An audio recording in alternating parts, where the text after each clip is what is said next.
think expat life is not for everyone, but it's a bit of a sacrifice. We have to go through life and do these mistakes, which is not mistakes, it's experience, I think. As opposed to getting older and getting worse, I think I'm getting better. Knowing that the choices I do today have a consequence in the future. We never felt unsafe, and in a way that we need to leave behind, we need to go somewhere, and home is here now.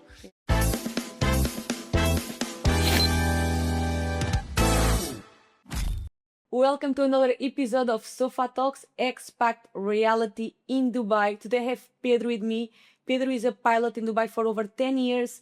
Everyone thinks that it's amazing to be a pilot, and I'm sure there are good things, but we are here to talk a bit about the behind the scenes. What is the behind the scenes of being a pilot in Dubai and being a pilot in general? So thank you, Pedro, for being here with me. You're welcome. And for accepting to be here with us. So let's start with, who is Pedro? If philosophical questions. Who is Pedro?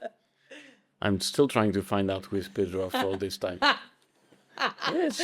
That's true. That's a thing that we're gonna be for the rest of our lives. It's a journey of discovery. True. Well, so far Pedro is middle-aged man living in Dubai, enjoying his life, I think. I guess, or I feel that I'm in a good spot in my life generally. I feel I'm in the best form in my life so far.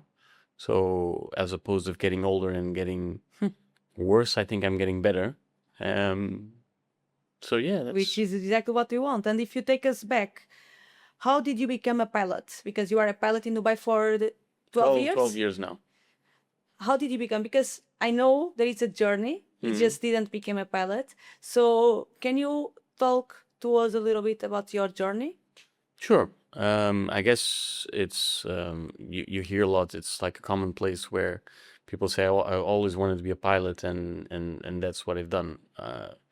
I was never sure what I wanted to do with my life.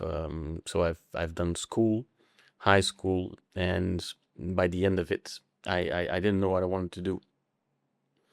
So I had to I had to repeat the last year in high school. And that last year I only had 2 subjects to do, so I had lots of free time. And at the time, an opportunity to work at the airports back in the Azores, where I'm from in the islands, opportunity to work at the airport as a ground staff came up during summer. So I applied, and As a can you ground say again? staff, yeah, ground staff. So doing whatever people do at the airports, check-ins and boarding gates and walking people to the aircrafts and all those kinds of things ground staff do at the airports. So I think I was 18 at the time, just finishing high school. So I started that, and my interest in aviation started coming up. And bear in mind, I grew up in an island. So the first time I was in a plane as a passenger, I was like 15 or 16. Yeah. And the first time I left the islands to go to Portugal mainland, I was 18. So my experience with airplanes wasn't that much. And with a big city, wasn't that? Oh yeah, I grew up in an island with less than 60,000 people. So yeah, it's like a village. So yeah, I started that working as a ground staff. I did that summer. And then towards the end of the summer, another opportunity to work as cabin crew for an American company that needed a small base of cabin crew there in the Azores. I applied with no expectations. I passed the selection and I became a cabin crew. So again, a bit by accident. That was supposed to be a 1-year contract or so. And then after 6 months, I was invited to work as a ground staff, but for another airline, doing different stuff. So instead of the airport ground staff, I was now selling tickets, doing reservations, and also supervising the handling at the airport. So a different kind of job as ground staff.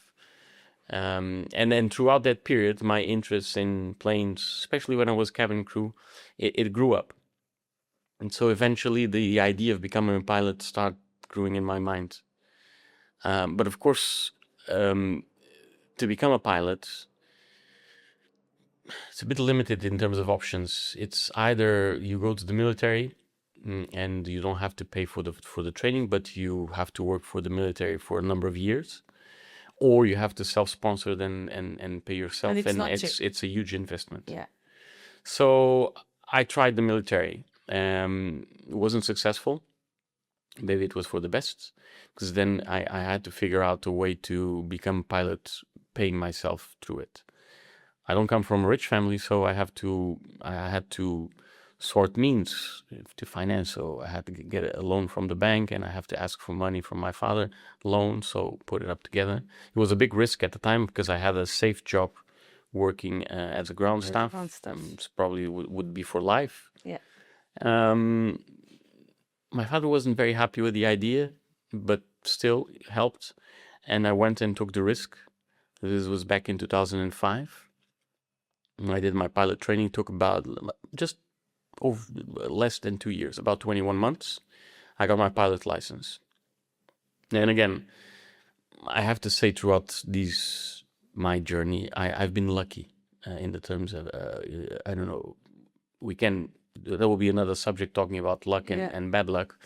But what I consider luck is I've been in the right place at the right time throughout my life, and things have played that well. So I finished my pilot training, and soon the national carrier in Portugal was looking for pilots with limited experience. So like 15 days after I finished, they opened the recruitment. I applied, and I got my first flying job for them with very limited experience. And then I worked for them for the next 7 years. And I thought that was it. So I was there. I mean, national carrier, great life, good salary for Portugal. But then again, I don't know how to explain. It's been like that with me throughout my life. I get a bit restless after a while. It's like I need to shuffle things. So I don't know, whatever excuse came in my mind, but the Middle East companies were growing and were looking for experienced pilots. That was back in 2014? I thought the first time I thought about it was 2011, probably, but yeah, 2014 was when I applied initially to 2 different companies in the Middle East, one in Abu Dhabi and one in Dubai, and eventually I did the selection, and I passed the selection, and there was about 12 years ago. In a month it's going to be 12 years. So I came to Dubai. 12 years. So that move to Dubai, it was not a dream. It was just something that happened. No, I mean, it wasn't in your mind already before. I can't say I haven't lived my life with dreams or set goals. I know people do. I don't. We're all different. It's like I've been doing the road, and as I go along the road, the opportunities come up, and you have choices. You can go left, you can go right. 100%. And as the opportunities present themselves, I take them. I usually like to take some risks, some calculated risks. So yeah, the opportunity of coming to Dubai, they came along. Did you regret or not? No, never. Okay, good. And it's been through some ups and downs, like everything is not expected. That's what I was about to. So what did you have to sacrifice to get here that people don't see? Because I'm sure there was sacrifice that you had to. Ooh, sacrifice. Or not? No, of course. No, it depends. Again, it depends how you see life, how you see sacrifice. But of course, there's things that you leave behind, and it's like everything with life. There's trade-offs. Yeah, exactly. You win, you lose. I would say you move to a further country, away from family, away from friends. You have to start a new life. So that's a bit of a sacrifice. And you had to convince your wife to come here at the time? It was not like a convincing. I mean, we discussed the idea. She was supporting, and she liked the idea as well. And she, of course, at the time it was a move more towards my career, but again, with her we came together, and it was good for her as well, developing her career and her objectives. So it was at the end a good thing for both of you. For both of us, and it didn't require like a lot of convincing, you know. And one thing that I feel like everyone sees the glamour of being a pilot in Dubai and so on. But what's the part that nobody talks about it? I'm sure there are parts that it's not just glamour. There are hard parts of being a pilot. So can you just go a little bit deep on that? I will. But just to complete the other thing in terms of sacrifice, there's also in other sacrifices in the sense that you don't have the safety of having social security, like you have back in Portugal, or retirement plans. So you sacrifice a bit of that, and you take a bit of the responsibility in your hands of doing your planning and setting your goals, That's a good point as well. because you don't have that protection. So, but again, it's we grow up with the idea that we work and the government protects us, which is fine. But it's also easy in Dubai with that Dubai life when you. It's very easy to get lost. Yeah, to lose yourself in the process. Like you end up with no money because it's easy to. It might be easier to make money, but it's also very easier easy to spend money. Yes. So I'm sure, I know you have that mindset of like building your future, just not just the present, so with whatever you are making. So can you talk a little bit about that? Like there were moments that you felt like you were making good money, but you were spending more than you were making, because I know with COVID hit, many people were like pilots. They really were in trouble, but you were not in trouble. You could stay here for a year, even though you. And luckily, we're in a good position that we didn't have to move, me and my wife. So we had our financials in good order. I don't say it's lucky. It's because. Yeah. Again, the luck part. Again, without putting too much emphasis, luck. It's in terms of preparation. Again, the luck in terms of when it hit. Yeah. We were in a good position that we could harvest, because again, right time, right position. So in that term, so our expenses under control. We didn't have much. She was working. Even though I lost my job for that period for about a year and 2 months during COVID, we didn't have a lot of expenses, so we could just stay put here in Dubai and see how things play out. Why you decide to stay, not to leave? Going back to Portugal again, it was a crisis worldwide. There was no jobs for me back in Portugal. Again, my wife had a job here in Dubai. We even talked about it. I asked her, "Do you want to stay? You want to go back?" And she was the one to say, "If we can, we stay and see how it goes." Okay, we stay for the first year, see how it goes, and then we take it from there. And then in the meantime, things started to get better, and I got my old job back again, and things move forward. So yeah. So going back to your to the glamour life of being a pilot and the behind the scenes that no one talks about. I know, like, time zones different all the time, being maybe feeling like lonely sometimes because you wanted to be home, but you are away for 4 days, then you came home for 2 or 3, and then you were away already. I'm sure that plays like a heart's role sometimes. You miss some whatever it is because you are traveling somewhere in the world. So can you talk a little bit about that? I guess I'm doing this for the past 20 years or so I got used to it by now. But what people see is the pilots, you make a ton of money, you travel the world, you're always in these nice places, surrounded by nice people in this. And yes, I think the part that people don't see, which is fun, and again, as I said earlier, everything comes with trade-offs. There's no perfect lives, no perfect jobs, 100%. no perfect. So everything comes with it, with its good and bad. You just have to live with it if it works for you. So I think the darker part that people don't see about being a pilot is the odd schedules, the nights you don't sleep because you'll start the duty at 3 a.m. You'll be flying through the night. You'll be crossing sometimes 10 times different time zones. You'll be in the other side of the world where your body thinks it should be daytime, but it's nighttime, and then you're back, it's and then messy. And then how do you control? How do you eat? How do you sleep? How do you manage your day to day? So how do you manage your day to day? Because you are good, like mentally, physically? How do you Now, take care of yourself? now, but it took a while. Yeah, I so remember when I came to Dubai, I put a good 10 kilos, and I was sleeping at the wrong times, eating at the wrong times. So nowadays, again, it comes with sacrifices. So I tend to regardless where I travel to, and I travel around the world, I can go to east, to west, north, south, anywhere. I tend to stay around Dubai time because the layovers will be maximum 2 days, and 2 days, it's not enough time if to adapt to that time zone and then to come back. So I try to stay in Dubai time as much as possible, meaning I'll sleep around the same time I sleep in Dubai. I will eat around the same times I eat in Dubai, so that I try to minimize the disruption in my body, especially as I get older. It becomes more important.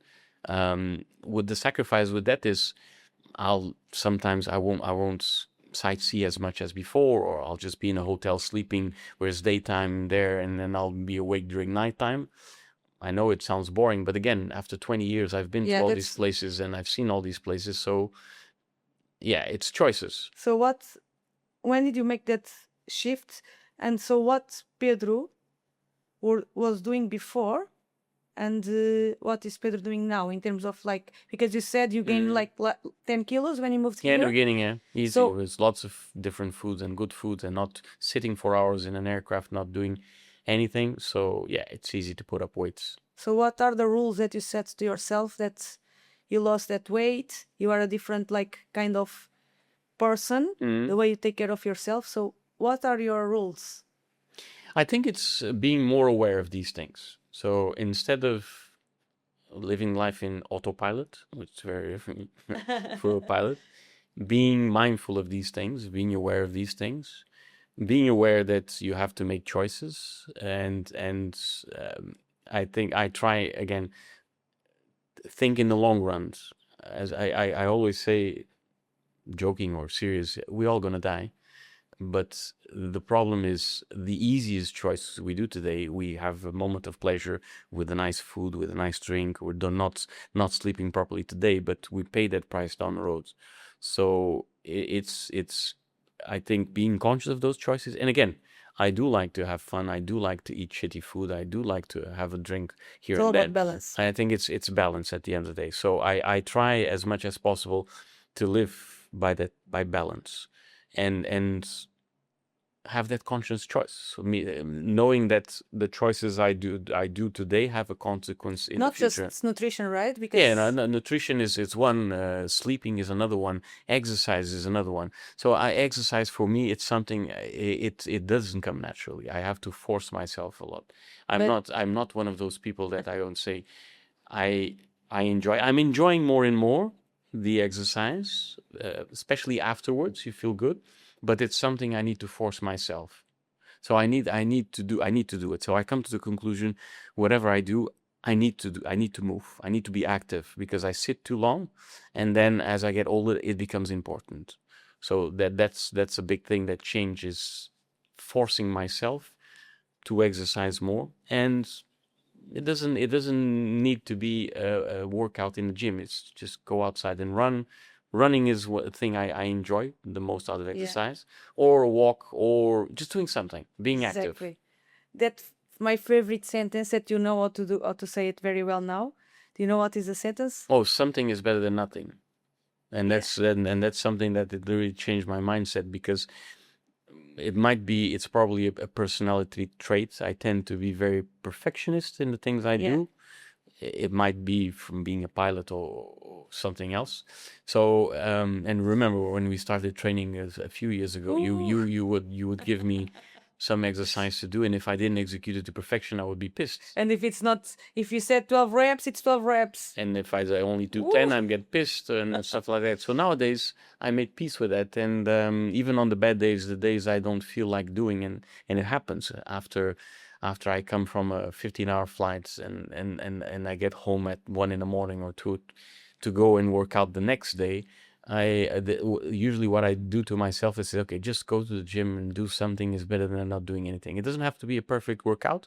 It's just do something, and usually it feels better. So we're here today. Actually, I got home yesterday from a flight at 2 in the morning. Usually I wake up around 8 in the morning, so I had to sleep a bit more. I woke up around 10 to compensate. I didn't woke up feeling the best today. Actually, with a bit of headache and everything. Woke up, took my vitamins, drank some water, started to get better, and then I went to the gym. I did my workout, and I actually felt very good afterwards. See? So, so yeah, something is definitely better than doing nothing. What do you think it made you like? There was a shift on you, like the way you think and the way you. I can't say it. It's if I look back, there was definitely a shift, but I can't say it's. I When? probably can't pinpoint it in time exactly. I think it's something that actually it happened gradually, with the years passing by, and again, I think it's part of getting older as well, with thinking more about these things. Thinking about. As I was saying before, it's being mindful what you do. Yeah, You know? 100%. And Dubai works for your career, as we already spoke a lot since we started this episode. So, but does Dubai works for your life? Talking about Pedro and not the pilots. No, it does. And I had this conversation, this discussion with my wife, with my friends. I feel good in Dubai after 12 years. And again, there's no perfect places to live, not like no perfect jobs. But I like the life that me and my wife we've built here, and I like the balance we have here in Dubai, and I consider it to be my home now. I don't know if it's going to be my home forever, but I live here if it's like I would live back home, and yeah, I enjoy the life I have here with my friends, with my family, with everything I got here. Have you thought about going back home? There were moments. There were, especially COVID was Yeah. a moment that I thought about it. I think everyone, yeah. It I did was- that I- as well. Yeah. But yeah, I'm happy I haven't for now. And even if after I think I stopped working as a pilot, I see myself maybe not the whole year, but spending some time here. Especially winter. Winter is very nice here in Dubai. Summer is a bit tough with the hot, but then again, I think you compare it back to Europe. It's winter. Winter back then it's Exactly. cold. So again, it's Same but different. same but different. Yeah, good things, bad things. That's the thing, exactly. And if I ask you, already said, but where is home for you now? Where's home is definitely here. Dubai is home for you. Home is where and even now after all this recent social political situation that happened here in the area, I've and again talking with my wife, we had this conversation. We've never felt that we had to leave Dubai, because it's where we have our lives, our works. We have our house, we have our pets, we have our friends. So we never felt unsafe and in a way that we need to leave behind, we need to go somewhere. No, home is here now. Yeah. Now, being an expat, it means that you have at least two homes. It's where you live Exactly. now, and then you have Where your family is. your family and your friends back home. Yeah. So that's home as well. So usually I go back home, family home, once a year for almost a month if I can. Especially in summer, I enjoy it. But then after a while, I start missing my home in Dubai. Which is Dubai. So home is here. Yeah, exactly. So I think it happens to all of us. Like we miss home for us, for both of us. It's Portugal, but then we are there after a few weeks. We're like, we miss home, Yes. which is Dubai, This is where our you have- workplace, Yeah, where we have our things, our routines, correct. our gym, whatever it is. So yeah, 100%. I think our hearts like split in two, which is okay. Yes. It's like And again, I think for people who are not expats, it's hard to to understand. And again, I think expat life is not for everyone. Not Exactly. everyone is meant to it, but it's fine. Yeah. But I get And Dubai is not for everyone. yes as well. Yeah. Yeah. So again, you make peace. What you have to do is you have to make it work for yourself. and your Yeah, family. exactly, 100%. You can't force you can't Yeah. force. You shouldn't be forcing anything. 100%. And if you were talking to yourself 12 years ago, before you do the move, before you start your life here as an expat in Dubai, which advice would you give to your old self, to Pedro? Just go sooner. To go sooner? Yes. You 100%. advise, okay. As soon as possible, I would. And again, great experience back in Portugal. I was kind of an expat in Portugal already because being from the Azores, from the island, I was living in Portugal mainland. Yeah, Still my country, but of already course, a away completely from my different. family and Yeah. my friends. So again, I was used to it already. But yeah, definitely go sooner and enjoy it. And if you're talking to Pedro already in Dubai, Hmm. enjoying Dubai life, and as you said, you gained 10 kilos in the beginning because you're a bit like we all do. We all gain weight in It's Dubai. easy. I mean, you just came. That's why It's everything is new. It's easier. We you know in Dubai order, it's very you easy to don't order move. foods and especially food that is not so healthy. So it's And you very are easy. chasing like brunches and going Yeah, out, yeah. and that's why you have Shiro, and that's why we built Shiro, Yes. exactly because of that. And that's the reason why we work with expats in UAE.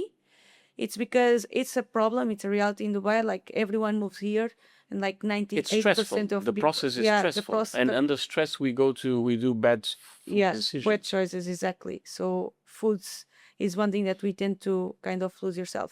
So if you are giving an advice to yourself, like the first few years for you to not gain those 10 kilos, what would be the advice? And go to Shiro. Good advice, okay, to someone that is starting. Go to Shiro to make sure that you don't. That's gonna be a wise decision. Um, it's very easy now to look back and say I will do this or do that. But again, in hindsight, we're all geniuses.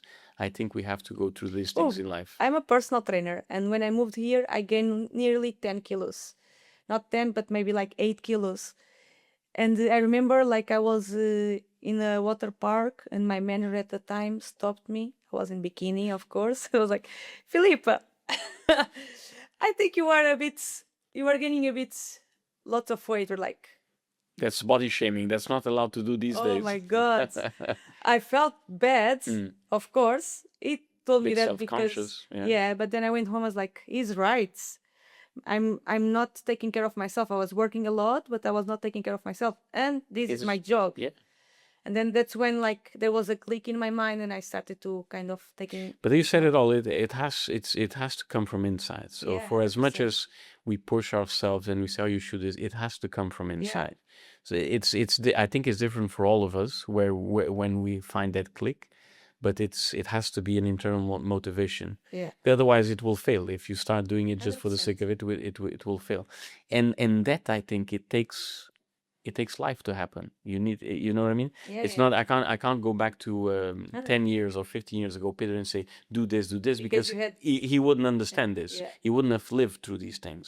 True. It's unfortunate, and again, we would be, I think, infinite times more healthier, more wiser if we would follow the advices of older people, our Yeah. parents and our But we never grandfathers. do.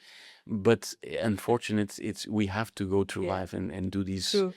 mistakes, which is not mistakes, is experience, I think. So let me ask you that question in a different way. So if you could give an advice to someone that is an expat, overweight, like you, like me, they put those 10 kilos or 15 kilos and they want to lose, what would be your advice for them? Listen, invest in your health, because do something about it. And the good thing is nowadays there's internet and there's a lot of information out there, good and bad information, but read about it. One of the things that changed a lot for me in my mindset, I like to read about health stuff and these things. So read about it, look for the information, and then do something about it. Invest in your health. Don't let it, because eventually you will pay the price, and the price is your life, your quality of life. Yeah. So yeah, whatever you do, just start doing something that, for as hard as it seems, it's going to make you feel better down the road. I know it's difficult to see 5, 10, 20 years down the road, but it will make a difference. 100%. I feel like in Dubai, everyone has always money for beers, which like if you go out for beers, you spend like 500 dirhams like Easy, this, yeah. easy. But then Even when it more. comes to fitness, like it's expensive. So that's why I always say like it's all about priorities. For me, it's way easier to spend 1,000 dirhams in anything related to fitness, and I don't spend that much money on a lunch. So I think it has to do with self gratification. So a beer, it tastes good if you like beer. It tastes good in the moment. So and going to fitness or gym, it's something that it doesn't happen overnight. Yeah, It's a exactly. transformation. So it's painful for most people because it's not pleasant to work out and do these things, and it costs money. So And you don't see the results like it takes time to see the yeah, results. So that's, I think it has to do with that instant gratification, which is a problem that we have nowadays. Everything is available, is ready. I want it now, and unfortunately, to get healthy and fit, it takes time. There's no pill yet. That's did you get fit in 8 weeks, 12 weeks body transformations or no. I'm still not 100% where I would like to be, but I'm content and I'm happy. I'm getting there. It's exactly a work in progress. exactly you said everything. So if you could land to close this, if you could land anywhere in the world Mhm. to work, to stay, would you still choose Dubai to land? Today, yes. You asked me Today, these yes. questions today. Yes, I would definitely make the same decision again. As I said before, I haven't regretted, even though all the things happened is in the last 12 years. I would make the same decisions again from what I've seen and from what I experienced. So, and I thought about it, moving to other places. US was something I thought about it when I was younger, maybe growing up with American movies.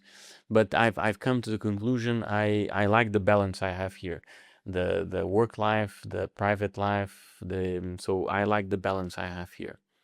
And to close, which program would you advise to anyone that wants to get fit just like you are on your journey? Sure, 360. No, and honestly, I think what you guys do, it's really important, and it's a different approach from what you see out there without pushing these transformations.